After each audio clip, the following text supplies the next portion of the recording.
Hi, and welcome to another episode of the Tranquil Cottage Knits podcast. My name is Michelle, and I'm your host. You can find me on Ravelry as Tranquil Cottage, on Instagram as Tranquil Cottage Knits, and you can find the blog at www.tranquilcottageknits.weebly.com. So, hi, happy Sunday.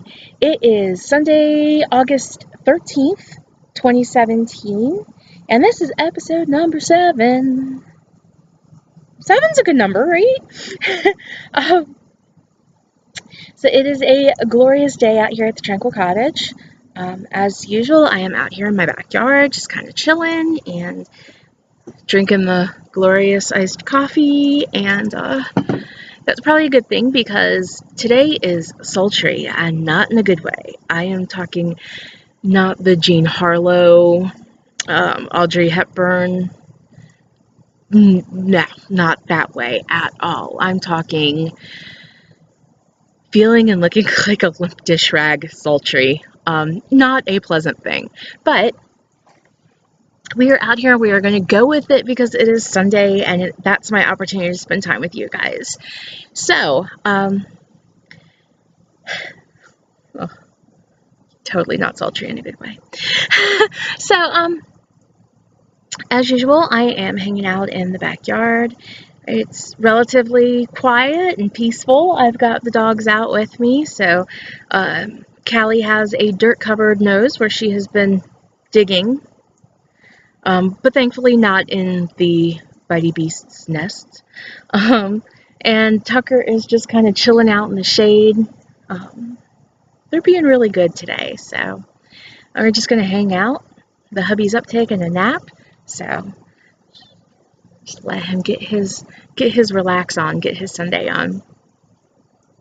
So, I wanted to mention a couple of things. First off,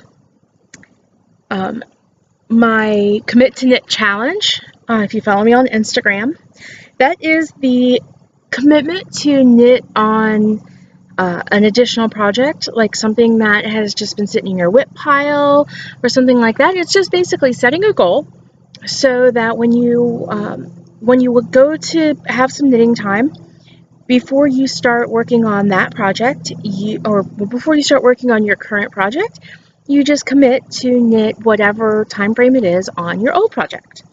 So for me, my goal is before I knit on my Drachenfels shawl, which is fun and just it's zooming right along. Before I knit on that, I try to get 30 minutes in on my Slinky Ribs sweater, which is my Rhinebeck sweater. And so the goal is to just kind of knock that out. I was not successful at that at all this week, and the reason is because it has been just go, go, go, go, go. The Slinky Ribs is my home knitting. I keep it at home. Sweaters are just too unwieldy for me to be carrying around. I am a curvy girl, and so I am not, I'm not carrying around a giant knitting bag. Well, I kind of do carry around a giant knitting bag. But I'm not carrying around a giant knitting bag shoved full of wool that I then pull out and drape over myself on the hot, sultry days. So I keep my shawl with me as my on-the-go knitting, and the problem is it's so pleasurable to knit that I tend to want to do that rather than work on my sweater. And since my sweater is a goal project, because I want it done before Rhinebeck, which is now just in 2 months, I try to knit on my Slinky Ribs before I start knitting on Drachenfels. My goal is 30 minutes. Again, just not successful with that this week because I have not knit at home. I just have been on the go so much. So I can show you where Drachenfels is. She is right here. And she has gotten to the point where I am now on, I have now integrated color C. So she's pretty sizable at this point, and it's a fun knit. I love garter stitch. To me, it is a very happy place to be, and the pattern is relatively mindless, where I don't have to sit there and read the pattern all the time. And all of this is being knit in yarn. I got the whole kit from Craftsy on one of their sales. It is the Cloudborne Highland Sport. And like I said, it's just been a pleasurable knit all the way around. And it's gotten some love this week as I've, been knitting on my lunch breaks and stuff. But it has not gotten any additional love at home.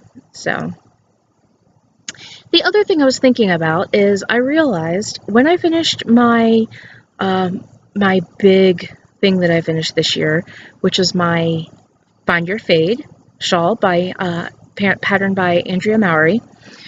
When I finished this, I had not yet started the podcast, so I have never shown you guys this. The yarn that I chose was Miss Babs Yummy. I specifically chose that yarn because of the copious amount of options for colors. I had popped into Fiberspace, which I love them. I love Danielle. They have such a wonderful team there, such great people. And so I had popped into Fiberspace and was looking for colors, and I chose 5 colors based on the stock that they had on at that time. And that was Running on Empty, Hot to Trot, Bloomin' Pansies, Zest, and Wanna Go Crazy. The more I thought about it, the more I thought I really wanted to go ahead and do it a full 7 colors. So I emailed back and forth with Miss Babs, with Miss Babs' team, and then I talked with them on the phone and looked for recommendations of what would have that solid red. I wanted to pull one of the colors from Wanna Go Crazy, and I didn't know if I wanted to pull a burgundy and kind of go darker, but what I did not want to do is I did not want to pull in too much blue, because I had such a warm color scheme going on. I didn't want to pull in too much blue or green. I didn't want to turn to really cool colors. I wanted to stick with my hot theme. So, and if you've ever dealt with Miss Babs, the team there is really wonderful in guiding you, or if you ask them, they'll even choose, say for example, if you have, here's a good one. I called them and was like, well, if I go with Scarlet Letter, I want a kind of a fun, bright red and purple that will go with it, but will have a good color contrast. And we went back and forth between Gal Noir and Fang, and they're really wonderful at helping you pick out colors. And because a lot of the yarns are dyed individually, they can pick out one that has more of the red in there if that's what you want, or they'll pick out something that has more of an orange if you're trying to match up with one of their solids or semi-solids. And then they're also really wonderful at being able to tell you, just for example, Bloomin' Pansies, exactly what it has. Orange and pink, but what oranges and pinks does it have in there? Is it an orange that would be with zest, or is it more of a aubergine? What are we looking at here? And they will pull out the colorways and say, okay, well, that has this color and that color, and it's more of a mustard yellow as opposed to a daffodil yellow. And so they're really wonderful about helping you choose colors for patterns like Find Your Fade. And yeah, they were great helping me. So as well as the team at Fiberspace. So this is my Find Your Fade, and it's a glorious riot of color.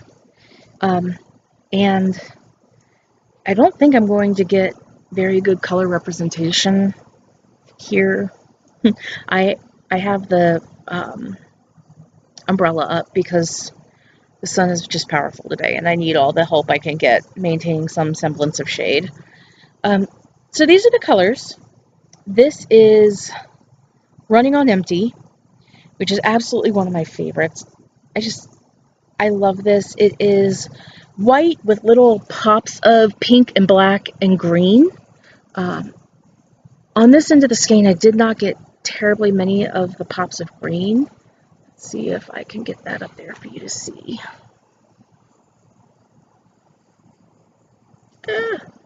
No, not really. Unsuccessful. Maybe you can see it like right there. A little green. But it has these tiny little pops of green.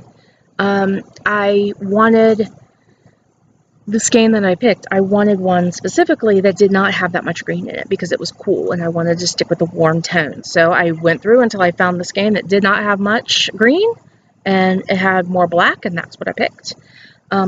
So Running on Empty goes into Hot to Trot, which is this glorious hot pink, which goes into Bloomin' Pansies, which pulls in, again, it's got the cream, but it also pulls in some of these yellows, some of these burgundy reds, and some oranges. And from there, I picked the color Zest. Oops, running down the end.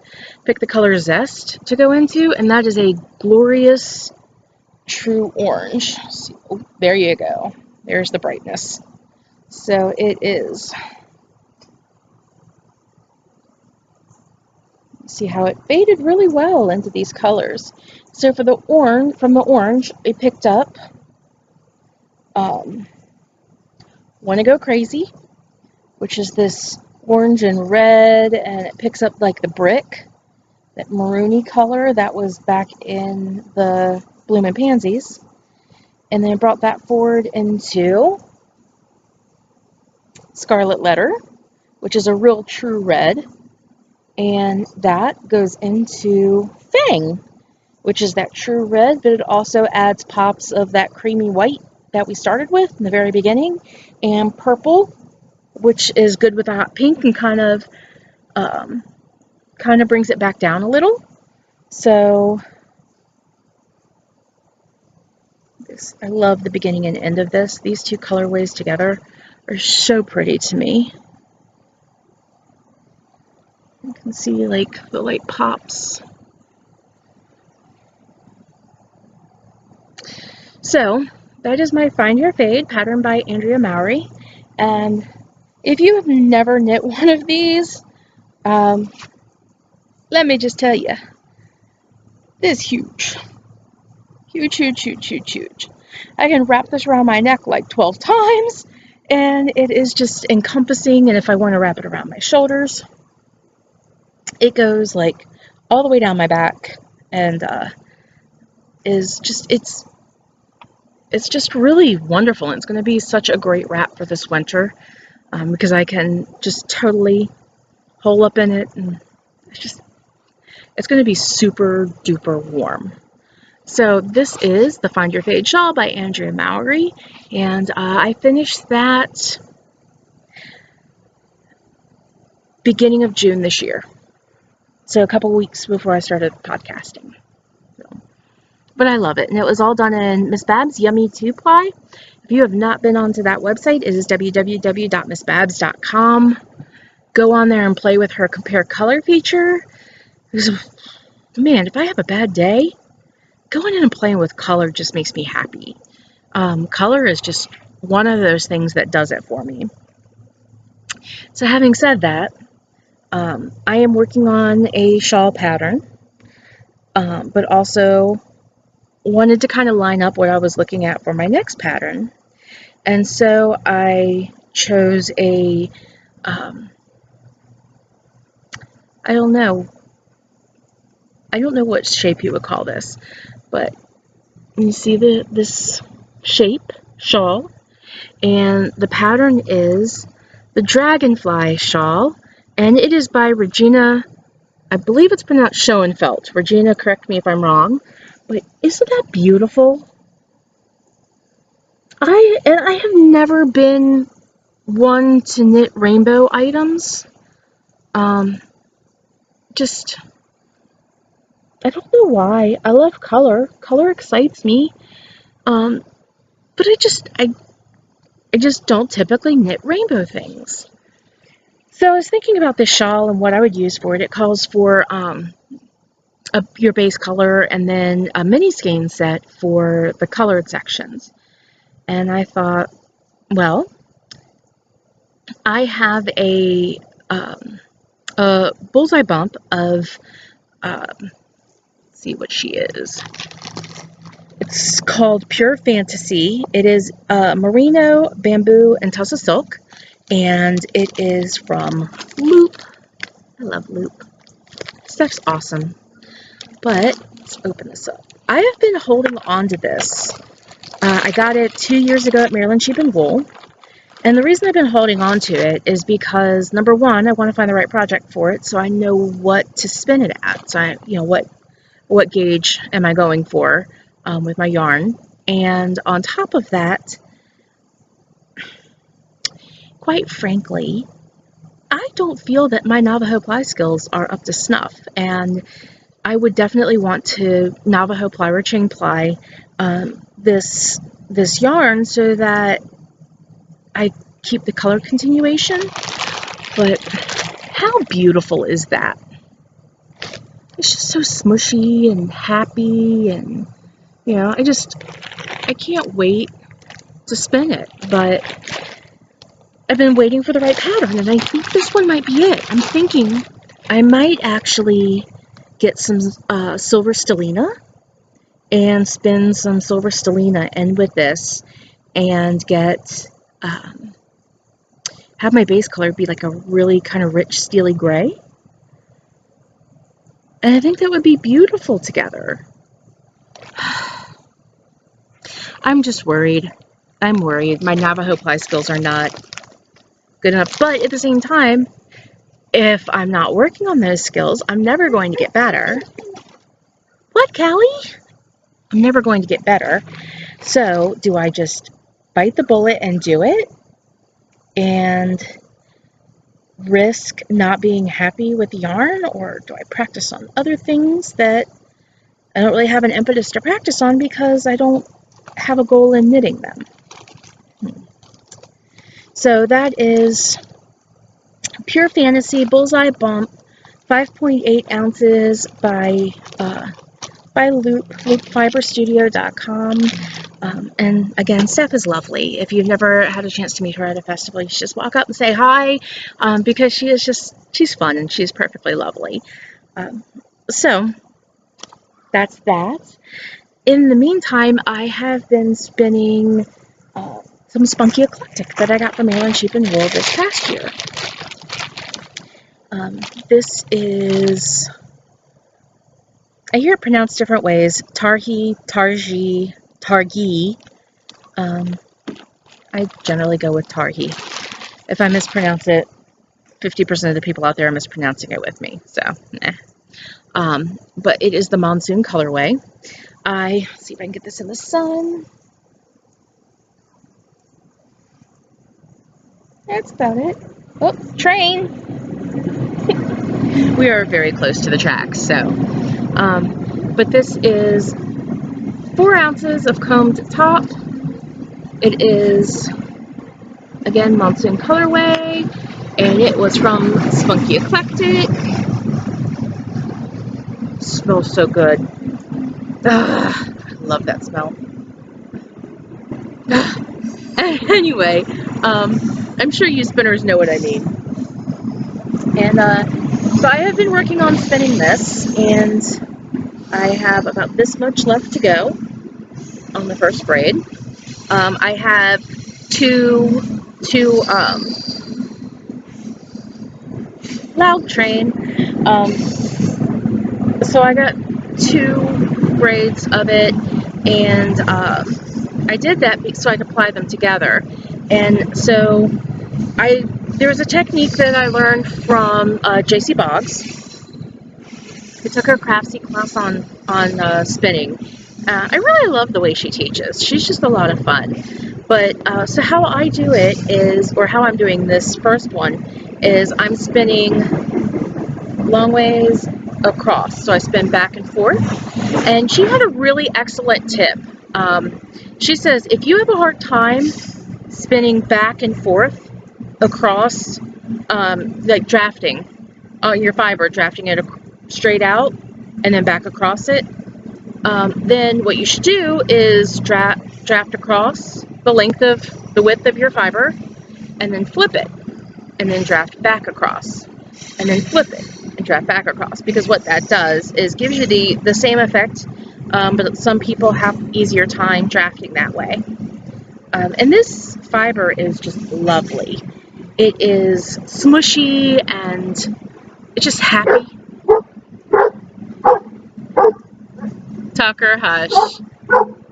It is smushy and happy and soft, and I love the way that it's coming out, and I can't wait to finish this because the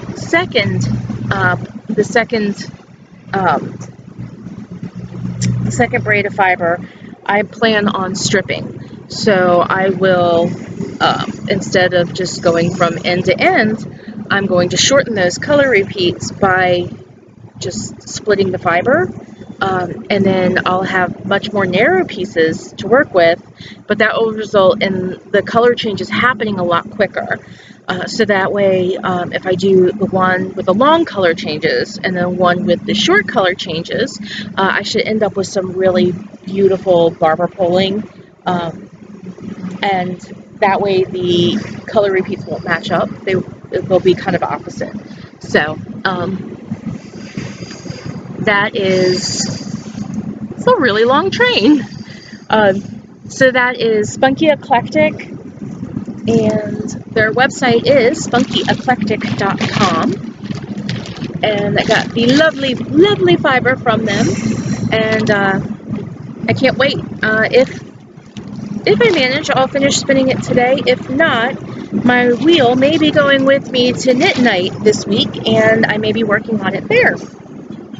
So my goal is to finish this braid and get started on the next braid, and hopefully I can have that, it's going to be a 2-ply, hopefully I can have that ready to go and decide what it's going to be. But for some reason at Maryland Sheep and Wool this year, I just had a thing for those colors. It's the teals, the blues, the browns, and the white. It's all just mixed up together, because I also got, I didn't bring that out, but I got three skeins of yarn that are in the same colorway, so the same color scheme. And it's funny because Becky, who has the Wrapped in Wool podcast, and if you don't know her, you should. She is fabulous. She's my bestie. She got the same yarn, so she totally inspired me to go for that, and I had already gotten this, and so we just have this color thing going on at Maryland Sheep and Wool this year. I also found a new yarn shop that I did not know existed. I have a rule. First off, budget your yarn. But on top of that, when I go into a new yarn shop, I only will shop for yarn that I don't know. So it's new to me shop. I want new to me dyers, new to me brands. It's just a way of kind of expanding my yarn and fiber horizons a little bit. And so I spied this. It is, get the label. Sorry about the crinkling. It is Viva Glitz by Fezzy Yarns. Here's the label. And it's 252 yards. I got it on sale. The shop I found was Needles in the Haymarket. I did not know they existed. One of the girls in my knitting group mentioned it, and I totally need to try them out. So I did. It is a 85% rayon, 15% metallic. And so it is actually a very cool to the touch fabric, and I'm thinking it might be a very nice dressy kind of cowl. As a shawl, it would have a ton of drape, but I do have 500 yards of this, so hush, cow. I do have 500 yards of this, so we will see. We will see what it ends up being. I kind of have an idea, but I don't want to cement it yet. The other thing that I found there, aside from their 40% off section, yarn on sale, because I didn't intend to go there, and I didn't intend to, I didn't budget for the yarn, so, I was remarkably, what's the word? I just withheld really, really well. This is a acrylic blend. It is Carlton Alpaca Divine, and what got me on this was this color. That is so pretty. And I don't even know what it's going to be. Maybe a shawl. I think this would kind of be amazing as like a circular shawl. I don't know. But it was just so pretty. The other thing is, I don't want to say that because I don't want to cement that either. Okay, so I don't know yet what this or the other is going to be, but I did shop extremely carefully for that because it was not a planned yarn purchase, and I try very hard to be good about that. As for the Spunky Eclectic I've been spinning, I'm going to try to insert a picture of what's on my bobbin right here.